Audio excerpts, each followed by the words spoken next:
The title of your forthcoming book is All the Things You Wanted to Know About Survival But We're Afraid to Ask by Roger Craig. Is that not that was, I just threw that in. Oh, you just threw that in. No, I realize there's no book at all. But you were in law enforcement in Dallas at the time of the Kennedy assassination. Is that correct? Yes, I was at Dallas County Sheriff's Department. Had you been a Dallas policeman before that? Or? No. All my time in law enforcement was with the sheriff's office. I see. What was your duty as a deputy sheriff? At the time of the assassination? Yeah. I was a civil warrant officer. What does that mean? Well, I served civil warrants on... Oh, I see. People who needed to be served civil warrants. Right. Okay. Where were you on the day of the assassination of John Kennedy? I was standing out in front of the sheriff's office, which at that time was at 505 Main Street. They've moved it since then, but it was at 505 Main Street, directly in front of the front door. Was the motorcade that area at that time? No, we had to wait about 15 minutes before the motorcade arrived, but the sheriff had sent us out there that early to wait. Were you merely spectator, or were you on duty? Well, no, I was on duty, but a couple hours before Kennedy was to arrive, the sheriff called us in, what I call the street people, the plainclothesmen, the detectives, and he instructed us that we were to stand out in front and in no way take part in the security of that motorcade, that we were merely spectators and nothing more.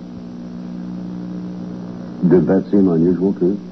It did to me at the time because there were so many people around and so few Dallas police officers. This is one of the first things I noticed was the lack of Dallas police officers.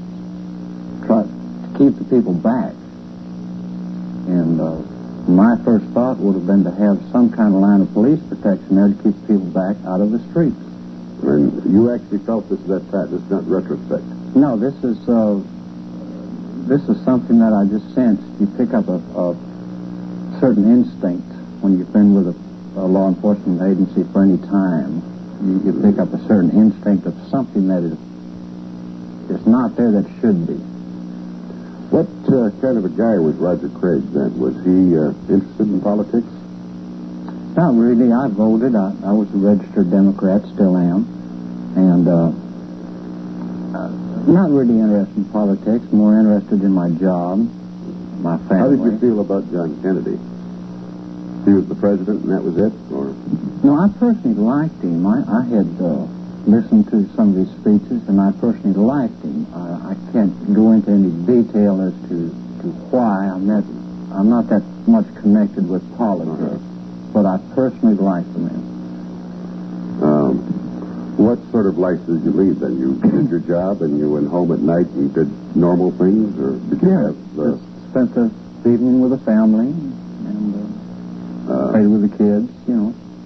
Are you or were you at that time expert in any field of law enforcement, or any field of, for instance, firearms? Were you expert in firearms? Yes, we were required to go to the pistol range once a month and practice. Were you armed that day? Yes. Okay. Can you describe for me the incident as you saw it? Well, when the motorcade came by, of course, the president, Miss Kennedy, were looking over toward the old courthouse opposite my direction. But, I still waved and everything was relatively normal, except for my feeling that there was a lack of security for the amount of people that were there at the time. Did you have an uneasy feeling? Yes, I did. Really, for some reason. Just something that wasn't there that should have been. And I've expressed this to various people. Was this 5 minutes before, or you had it? Just before the motorcade arrived is when I got that feeling, because people were beginning to mill out into the street. And this struck me as there's no officers around here to keep these people back. Okay. And, well, anyway, the president came by, and they made the right turn on to Houston Street. And, I'll say, a few seconds later, to give them time to get to Elm Street and make a left, I heard what was what I call a report, a gunshot. And I said, oh my God. And I turned and started toward Houston Street, running just as hard as I could. And I was probably 15 steps from Houston Street. And before I reached those 15 steps, I heard 2 more reports. And I immediately went to Elm Street. Okay. You heard a rifle report, or a report of some firearm. A shot. Okay? Yes. And you started running. Yes. Those times. Which Roger Craig was running? Roger Craig, the policeman, who would automatically react to a gunshot? Instinct, yes. Okay. During the time between the first shot and the time you heard the second and third shot, what went through your head? Can you remember? No, just to get to Elm Street, because in my mind, I was thinking to myself as I was running, the president should be right about Elm Street. And I just wanted to get there and see what... When you heard the second and third shot, did any new thoughts come to you? Just to get to the scene as fast as I could where the president's car, I thought, should have been at that time. Did you automatically think of the element of danger for the president, or did you think there was some shooting going on that the president might be getting involved in? Was there any definition, any... No, just the shots is what... Okay. That's what drew me. All right. And you were moving rapidly? Yes. Okay. How long did all this take? More than a few seconds. I was running pretty fast. All right. And then you arrived at Elm Street? Right. Okay. What did you see? Well, there was a Dallas police officer running up the grassy knoll to the picket fence. So I immediately assumed the motorcade had left by then. And I immediately assumed that he knew something about the shots, or he wouldn't have been headed for the picket fence. So I followed him. Were you aware the president had been hit? Not at that time. Now, people were mentioning the president was shot. And someone else said a Secret Service agent was shot. And there were just stories flying all over. But my interest was to get behind that picket fence, because that's where that Dallas police officer was headed. And he was in the motorcade. He was he was a traffic officer. And I followed him behind the picket fence. And why did you pick him to follow? Well, it seemed that he was going directly to the picket fence, and he was closer to that the was shots. Unusual. Well, and he was closer to the shots than I was at the time of the shot. So I assumed that he was running toward the sound of the shot. Okay. So we got behind the picket fence, and there was a young lady trying to drive off in a brown Chevrolet. Well, my first instinct was to let nobody leave the scene. So I arrested her.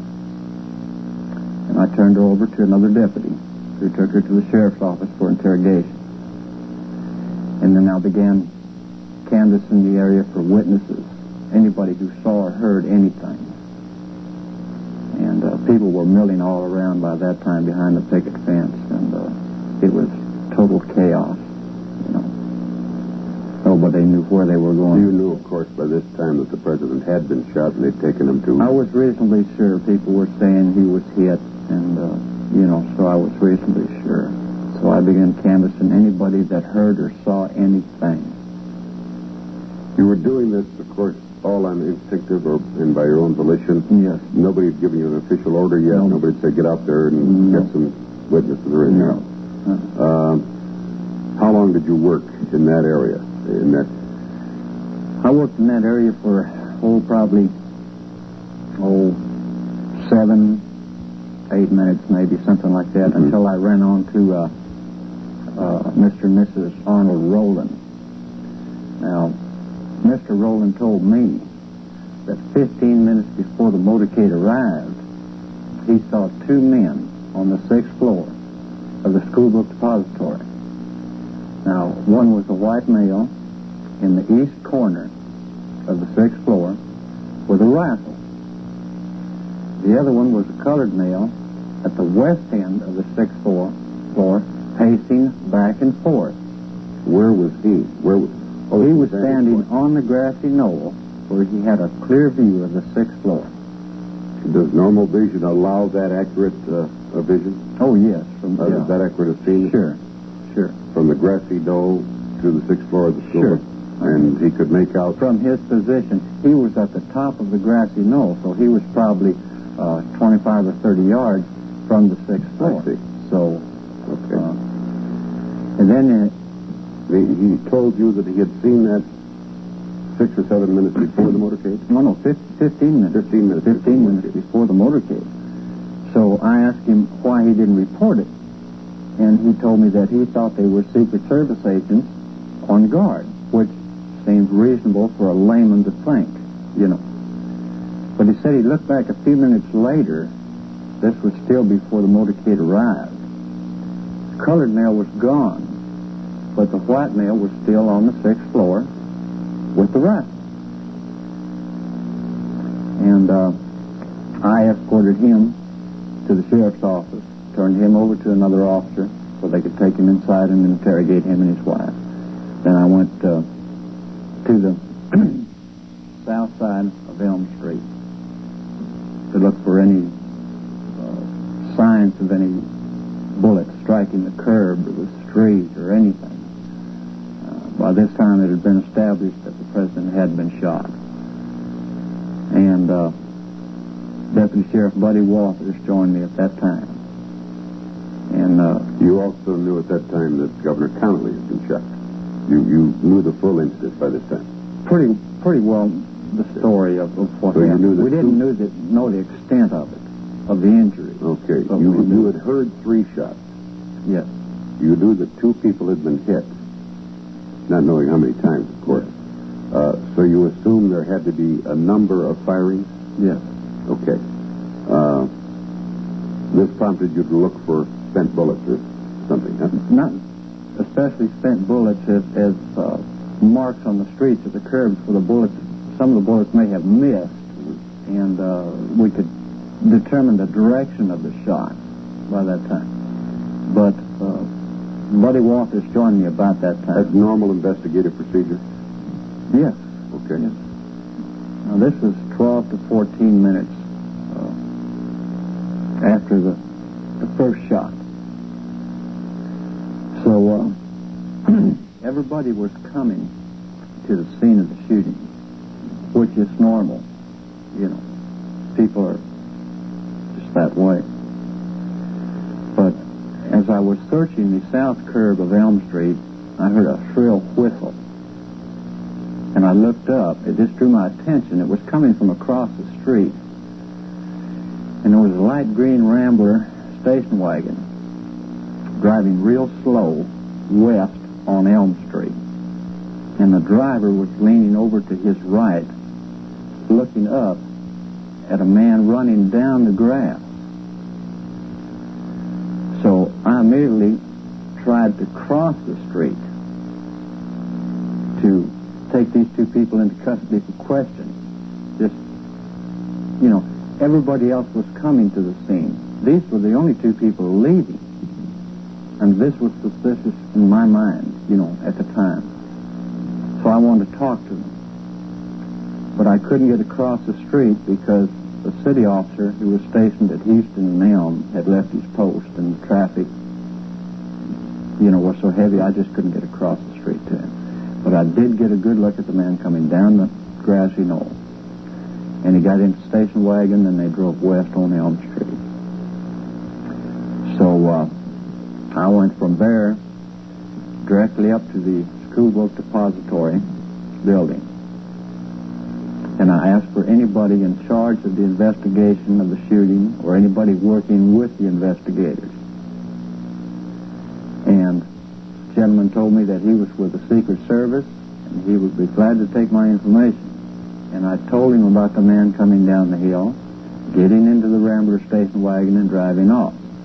Now, he didn't seem particularly interested in the man, but he perked up at the station wagon. Well, anyway, I gave my information to him. And then I went into the school book depository to the 6th floor and proceeded to help in the search for any evidence. You are certain he was a Secret Service agent? No, I'm not positive. The man told me he was. Did he show any credentials? No, but he was standing right there. There were some high echelon Dallas Police Department officials standing all around him. Mm-hmm. And nobody else, no civilian was there. There were nothing but police officers. It never entered my mind the man wasn't who he said he was. Okay, is it possible he was not? That's possible. Very possible. Do you have a hunch he might not have been what he said he was?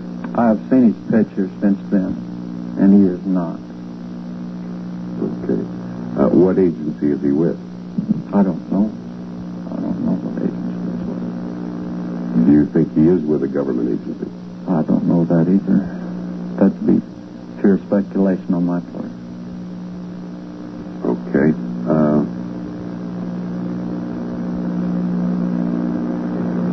You went on further then and investigated a bit more, did you not? On the 6th floor? Mm-hmm. Yes. What did you find? Well, we immediately went. It had been determined that the shots came from the southeast window. How, I don't know. The Dallas police were saying this. So we immediately went there. And Deputy Sheriff Luke Mooney was with me when we found the shells. We found 3 hulls beside the window on the 6th floor. And they were laying 3 in a row, not more than an inch. This was breast, the 3 spent cartridges. 3 spent cartridges. They were lying 3 in a row, not more than an inch apart, all pointing in the same direction. I don't know that much about firearms, but cartridges don't normally fall that way. That was my first thought. Yeah. It looked as if someone had laid them on the floor. Do you know enough about firearms to give any kind of an odds-on or against chance on that? I think it's nearly impossible. I fire a bolt-action rifle when I go hunting, and I've never had 2 shells land in the same place. And, okay. Of course, I didn't touch them. They hadn't been photographed or fingerprinted or anything. I didn't touch those. And there was a lunch sack, very small, brown paper lunch sack up there. Had some chicken bones in it. And there was a soda bottle sitting on a box. And we began then to search for a weapon. And we started toward, everybody took a different direction. And Deputy Sheriff Boone and myself just happened to head for the northwest corner of the building. And Boone was ahead of me by about 8 feet. And there were a stack of boxes just at the head of the stairwell going downstairs. And Boone looked over into it and said, "Here it is. Here's the rifle." So I immediately went over beside him and looked over, and there was a rifle. So by that time, Captain Will Fritz of the homicide Was the division, rifle standing? Was it? No, it was lying on the floor with the bolt up. It is closed. Yeah, the bolt was closed, but I mean the rifle was lying, so the bolt was facing upward. I see. And it had a scope on it. But we didn't touch it until Captain Fritz and Lieutenant Day from the ID department of the Dallas Police Department got there. Now, Captain Fritz was chief of homicide, and Lieutenant Day was from the Identification Bureau. They got there and took some pictures of the rifle. And then I believe Dave pulled the rifle out and handed it to Captain Fritz, who held it up by the, had a strap on it. He held it up by the strap and asked if anyone knew what kind of rifle it was. Well, by this time, Deputy Constable Seymour Weitzman had joined us. And Weitzman was a gun buff. He had a sporting goods store at one time. He was very good with weapons. And he said it looked like a Mauser. And he walked over to Fritz. And Captain Fritz was holding the rifle up in the air. And I was standing next to Weitzman. We were standing next to Fritz. And we weren't any more than 6 or 8 inches from the rifle. And stamped right on the barrel of the rifle was 7.65 Mauser. And that's when Weitzman said it is a Mauser and pointed to the 7.65 Mauser stamp on the barrel. There's an intonation to that statement that it should mean something. Well, the shells we found came from a 6.5 Italian rifle. You mean those 3 The cartridges? two don't relate. 3 cartridges that were Found not at more the than an inch southeast apart in corner the southeast corner. came from a 6.5 Italian carbine. I see. Were any other cartridges found on the 6th floor or anywhere in the area? No cartridges, no. What, was it ever established, were any slugs found? 145 slug was found on the south side of Elm Street, Outside? outside on the grass. It was lying amongst, if you excuse the gruesomeness of it, part of hair and blood and bone matter. Okay.